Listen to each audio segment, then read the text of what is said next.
So much love and appreciation to those of you who have been with me for the 2 year period plus that I've been doing this. Thank you for showing your love and support to the channel. And to anybody else who is brand new to the platform and you would like to support the channel, also, you can do it by way of Patreon, Anchor, the clothing store, and also the shoe shop that is listed in the comment description below. And again, thank you to any and all of you guys who have been here to support this channel during the 2+ year period. I wouldn't be able to do what I do every single day without you.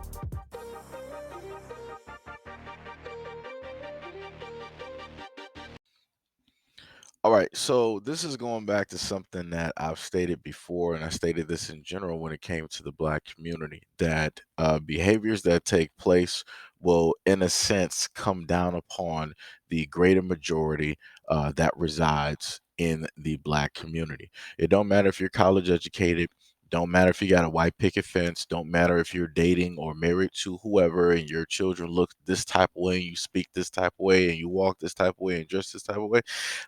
All that matters is what is seen directly by the view and the perception of other people.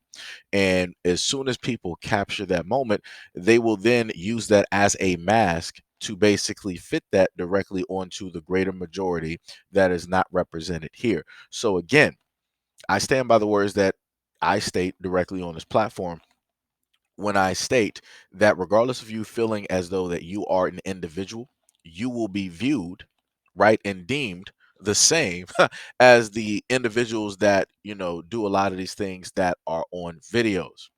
And the video in question is not, of course, shown here because I got to be smart about stuff. So you can clearly view that directly on Instagram. The link is more than likely going to be provided below. And the main thing I'm stating is this, is that I've stated, for quite some time that negative interactions that take place uh, will be seen a certain type of way. And I stated that the people who are doing these negative interactions are not thinking about the children when these negative interactions are taking place and how kids will emulate those things. When I just so happen to watch that video, and just as you will go watch that video, you will see in the background of the individuals who are fighting, guess what you'll see? You'll see young people, right?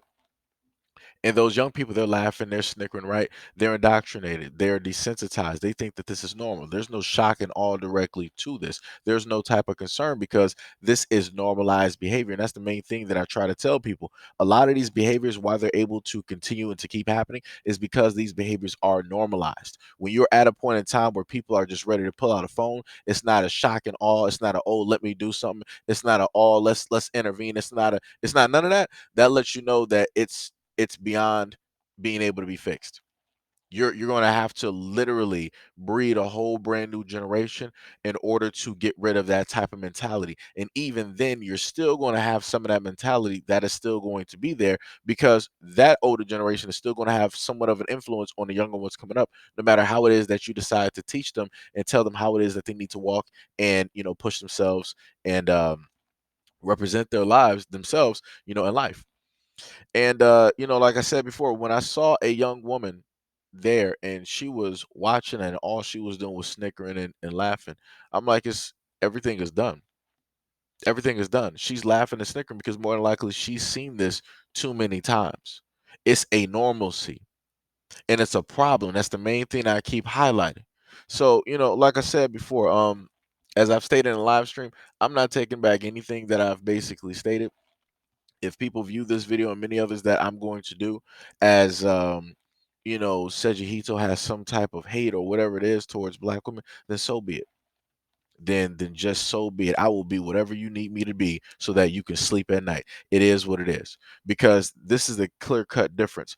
I'm willing to take that risk and be that in order to get this point across so that these things can get corrected while you're just sitting there in the comment section deflecting and trying to act as though I'm specifically talking about you or people that you know or all this other type of stuff. Like I said, there's a difference here. You have enablers and you have people that are trying to disable this type of behavior so that it will no longer continue, so that you will have those out there that are a positive and a great representation actually be that positive and that great representation so that their light will not get dimmed. But, like I said, you got a lot of people that's not working for the same side. And every single time I happen to look through some comments and see some stuff underneath videos, I can clearly tell the people who actually care and the people who don't actually care. So, like I said, you can show up in my live streams, leave comments. You can show up in the comment section, leave comments. All you're doing is clearly telling me, along with everybody else, how much you really don't care about the situation and how much you want that to prevail versus positivity and this getting snuffed out and fixed so that we can progress and move on to better stuff.